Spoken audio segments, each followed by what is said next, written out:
घने जंगल के बीचों बीच एक पुरानी हवेली खड़ी थी। टूटी हुई दीवारें, जंग लगे दरवाजे और खामोशी इतनी गहरी कि सांसों की आवाज भी सुनाई दे। आसपास के लोग उस हवेली का नाम सुनते ही सिहर उठते थे।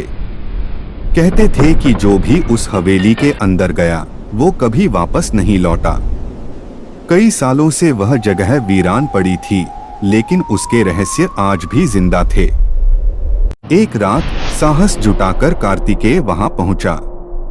उसके मन में डर भी था और जिज्ञासा भी। जैसे ही उसने भारी दरवाजा खोला, एक ठंडी हवा का तेज झोंका उसके चेहरे से टकराया, जैसे किसी ने उसे चेतावनी दी हो। अंदर घुप अंधेरा था, लेकिन ऐसा लग रहा था जैसे कोई हर पल उसे देख रहा हो। धीरे धीरे कदम बढ़ाते हुए वह अंदर गया।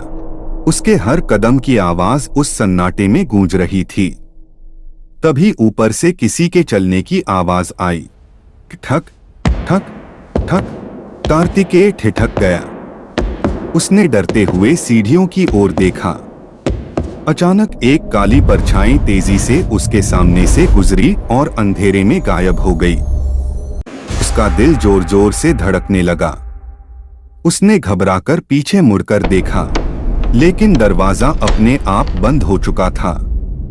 अब वो पूरी तरह उस हवेली में कैद हो चुका था और अकेला भी नहीं था। अचानक उसके कान के पास एक ठंडी फुसफुसाहट गूंजी, तुम भी यहीं रह जाओगे। कार्तिकेय जोर से चीख पड़ा। उसकी आवाज हवेली में गूंजती रही और अगले ही पल सब कुछ शांत हो गया। सुबह जब लोग हवेली के पास पहुंचे, वहां सिर्फ कार्तिकेय के जूते पड़े थे और हवेली फिर से वैसी ही खामोश थी, जैसे कुछ हुआ ही न हो। Rahasya Kartikeya Official. Like, share and subscribe.